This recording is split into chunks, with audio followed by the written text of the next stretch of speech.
Few ఎంత నలుగురు వచ్చింది. So you can understand. But still confidence create చేయడానికి ఏది అవసరం ఉంటే చేయాలి. అండ్ ఇట్ ఈజ్ మీ అందరూ కూడా అర్థం చేసుకోవాలి, చాలా డైనమిక్గా ఉంది, రోజు పరిస్థితి మారుతుంది.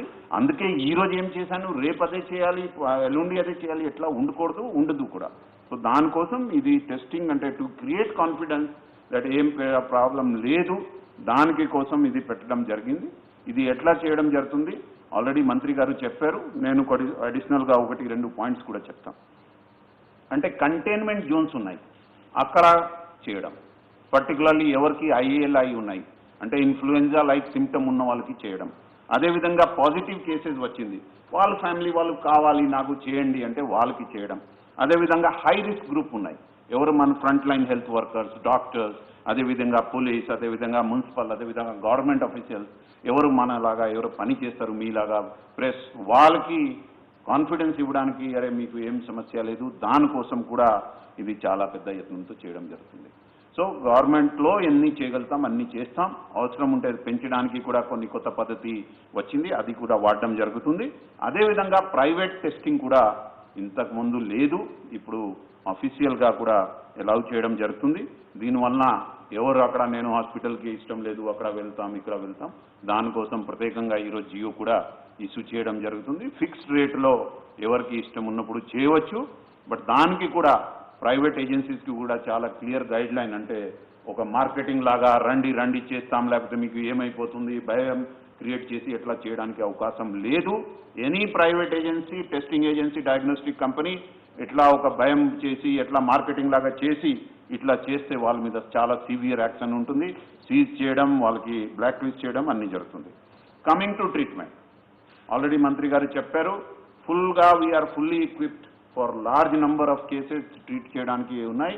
బట్ కొంతమంది మనకి రిక్వెస్ట్ చేశారు, ఐ వాంట్ టు డూ ప్రైవేట్లో చేస్తే బాగుంటుంది. ఆల్రెడీ ఇట్ ఈజ్ నడుస్తుంది, దీనికి మన నిబంధన ఏమి ఇప్పుడు కొత్తగా అలౌ చేయలే. ఇంతకు ముందు కూడా మన దగ్గర సుమారు 250 members are getting treated in private hospitals. So దానికి కొత్త మనం ఏం చేయలే. మనం ఏం చేశానంటే కొన్ని రిపోర్ట్స్ మీరు మీడియాలో చూశారు, వాళ్ళు చాలా ఎగ్జిబరెంట్ రేట్స్ చార్జ్ చేసి ఎక్స్ప్లాయిటేషన్ చేశారు. కాబట్టి ఈరోజు మనం ఏ కేటగిరీ పేషెంట్కి పర్ డే ఎంత చార్జ్ చేయాలి దాని మీద మనం ఒక జియో ఇస్తాం, so that nobody should be exploited, అట్లా చేయడం జరుగుతుంది. Anybody who wants to get treated in government hospital, our doors are open, they can come. అంటే బట్ ఒక కొత్త మొత్తం కంట్రీలో చూసి వరల్డ్ వైడ్ చూసి ఎవరికి పెద్ద సిమ్టమ్ లేదు లేకపోతే చాలా మైల్డ్ సిమ్టమ్ ఉంది వాళ్ళకి మన ఇంట్లో అలౌ చేశాను. And I'm happy to tell you that today we have 650, సుమారు 650 పేషెంట్స్ ఆర్ అట్ హోమ్. దానికోసం ప్రత్యేకంగా ఒక కాల్ సెంటర్ ఏర్పాటు చేయడం జరిగింది. నేను కూడా పర్సనల్గా కొంతమందితో మాట్లాడాను, వాళ్ళు చాలా మన డాక్టర్స్ వాళ్ళకి రోజు కనీసం 2 సార్లు కూడా ఫోన్ చేసి అడిగితే ఉన్నారు. ఎనీబడి నీడ్స్ ఎనీ సపోర్ట్, మీకు కొన్ని ఇప్పుడు సలహా ఇచ్చారు, అది కూడా ప్రభుత్వం తప్పకుండా ఆలోచన చేసి ఎట్లా చేయాలి దానికి కూడా చేయడానికి మనకి ఏ రకాల అభ్యంతరం లేదు, అది మనం తప్పకుండా చేస్తాం. అదేవిధంగా ఇంతకుముందు కూడా కంటైన్మెంట్ జోన్ ఉండేది, ఇప్పుడు ఎట్లా ఉంది, మీరు చాలా డైనమిక్ ప్రాసెస్ ఉంది. ఈరోజు జియా కూడా ఉంటుంది, రేపు ఒక బాలాపూర్లో వస్తుంది. ఇట్లా ఉన్నప్పుడు ఎక్కడ మనకి హాట్ స్పాట్స్ క్రియేట్ అవుతే లేకపోతే ఒక కొత్త ట్రెండ్ కనపడితే అక్కడ ఇమీడియట్గా మనం ఈరోజే డిస్కషన్లో మళ్ళీ ఒక కంటైన్మెంట్ జోన్ పెట్టి అక్కడ మనం మూవ్మెంట్ రిస్ట్రిక్ట్ చేయడం. అదేవిధంగా so that nobody can go inside, nobody can go outside. అవసరం వాళ్ళకి ఏమి నిత్య అవసరాలు ఉంటే వాళ్ళకి అక్కడే ఇవ్వడానికి ప్రయత్నం కూడా చేయడం జరుగుతుంది. సో దానివల్ల కూడా చాలా వరకు కంట్రోల్ అవుతుంది.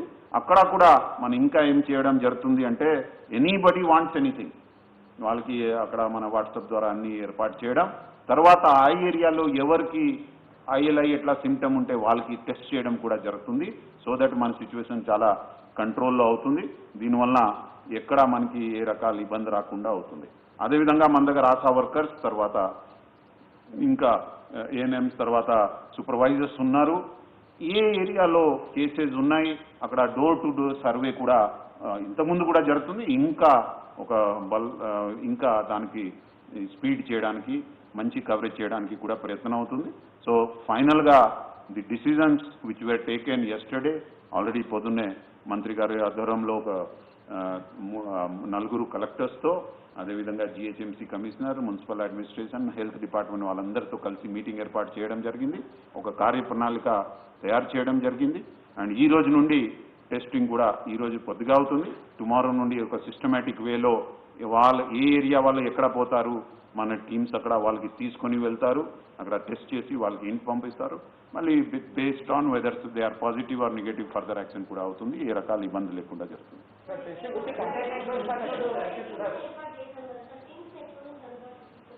అంటే టిల్స్ రెడీగా ఉన్నాయి, గాంధీయే ఫీల్ అవ్వలేదు, అందుకే మంత్రి గారు చెప్తారు. బట్ అది కూడా we are keeping it ready in about 2 weeks. ఎంత సార్?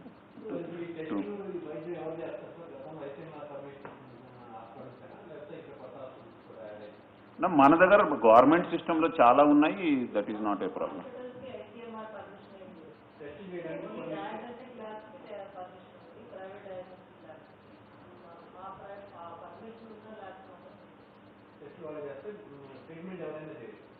They can join.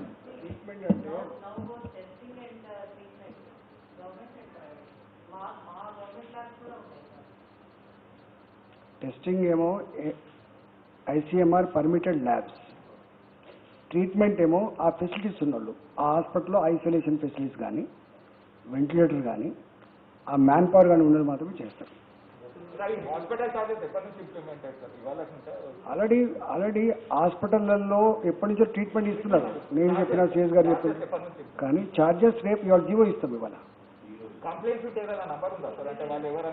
తప్పకుండా మాది ఉంది కదా, ఆల్రెడీ మాది ఉంది కదా.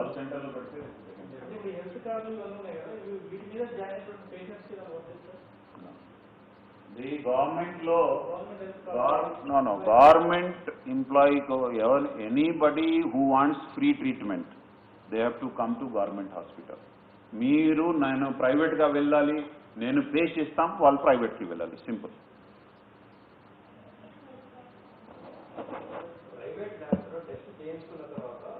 ఇంతకుముందు స్టేట్ గైడ్ లైన్స్ ప్రకారం ఒక పాజిటివ్ పేషెంట్ ఉంటే అతను ప్రైమరీ సెకండరీ కాంటాక్ట్ అనేది సిస్టమ్ ఉండాలి. ప్రైవేట్ పోతే ఆ కోఆర్డినేషన్ గవర్నమెంట్. అందుకే కదా చెప్పింది, వాళ్ళు టెస్టులు చేసే ముందు తప్పకుండా మనకి ఇన్ఫర్మేషన్ ఇవ్వాలి.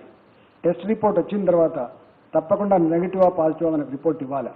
పాజిటివ్ వచ్చిన తర్వాత ఏసిమ్టమాటిక్గా రిపోర్ట్ ఇవ్వాలి. ఏసిమ్టమాటిక్ ఉంటే ఇంట్లో ఐసోలేషన్లో పెట్టాలి. వాళ్ళే ట్రీట్మెంట్ ఇస్తే ఆ రిపోర్ట్ కూడా మాకు ఇవ్వాలి. అదంతా లింక్ ఎస్టాబ్లిష్ చేస్తాం. ఏంటండి కంటైన్మెంట్ జోన్, అదేవిధంగా పాజిటివ్ కేసెస్ కాంటాక్ట్, తర్వాత హై రిస్క్ కేసెస్ అంటే health workers, police, municipal, government ఎవరు విలీన్ ఉంటాయి, మన అందరికీ సేమ్. సో అది క్లియర్గా ఉంది. అదేవిధంగా కొంతమంది వాకింగ్స్ వాళ్ళు వస్తారు, వాళ్ళకి కూడా ఉంటుంది. తర్వాత కొన్ని ప్రైవేట్ హాస్పిటల్లో ఎవరు అడ్మిట్ అయ్యారు వాళ్ళకి సమ్ ప్రొసీజర్ జరగాలి. They may also the doctor to feel confident wants to check the patient, దాని ఉంటుంది. సో ఇవన్నీ ఉంటుంది.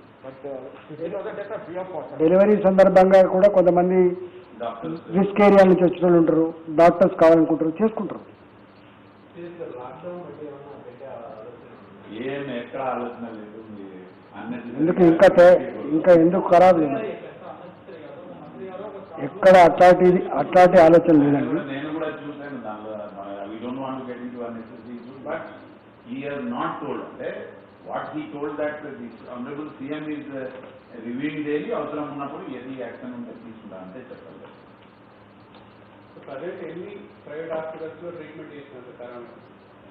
దాదాపు ఒక 10-12 హాస్పిటల్ చేసుకుని ఉంటుంది హైదరాబాద్లో. ఓన్లీ జిహెచ్ఎంసీ పరిధిలో ఈ కార్పొరేట్ హాస్పిటల్స్ ఏవైతే ఉన్నాయో అవి మాత్రమే చేస్తున్నట్టున్నాయి, చేస్తున్నారు. అండ్ ఇప్పుడు because we are giving more guidelines, so that is a compulsory item, వాళ్ళందరూ చేయాలి.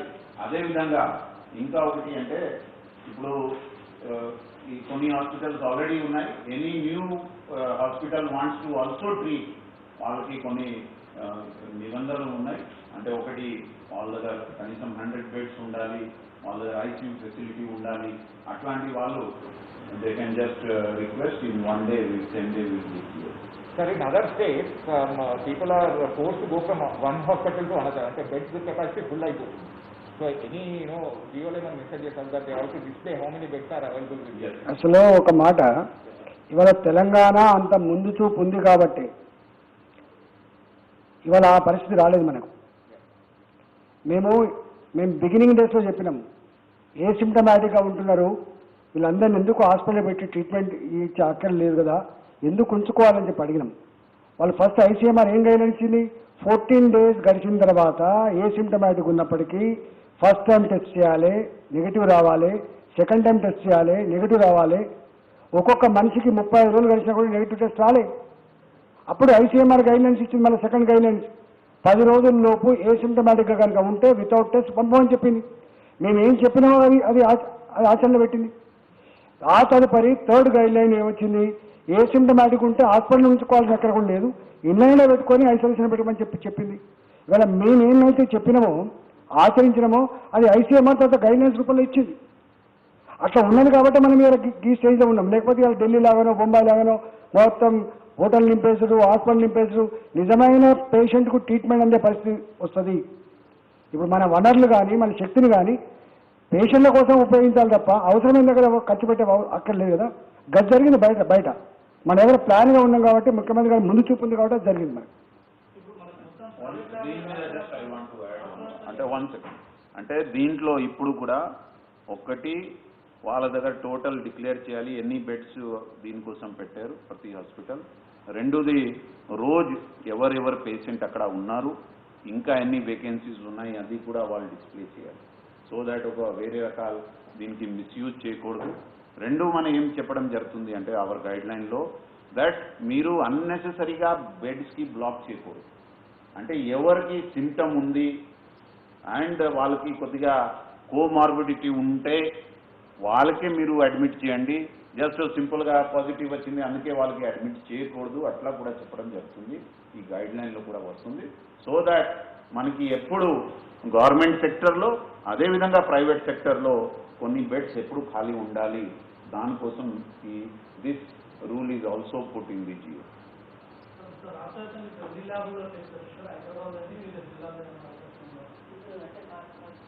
హాస్పిటలైజేషన్ గురించి ఒక important clarification make it more clear. ఇప్పుడు అనవసరంగా ప్యానిక్ ఎప్పుడు ఎరైజ్ అవుతుందంటే మనకు తెలుసు 100 మందికి కోవిడ్ పాజిటివ్ వస్తే అందులో 80 నుంచి 90 మందికి సిస్టమ్స్ ఏముంటుంది, సఫరింగ్ ఏముంటుంది, మామూలు జలుబు కూడా ఉండొచ్చు లేదా అది కూడా ఉండకపోవచ్చు. కానీ కోవిడ్ పాజిటివ్ వచ్చింది కాబట్టి హాస్పిటలైజ్ అవ్వాలి అనుకుంటే అప్పుడు మనకి బెడ్స్ కొరత ఏర్పడుతుంది. ఇప్పుడు 1,00,000 మంది పేషెంట్స్ ఉన్నా కూడా 50,000 మంది పేషెంట్స్ ఉన్నా కూడా అందులో మనకి 5,000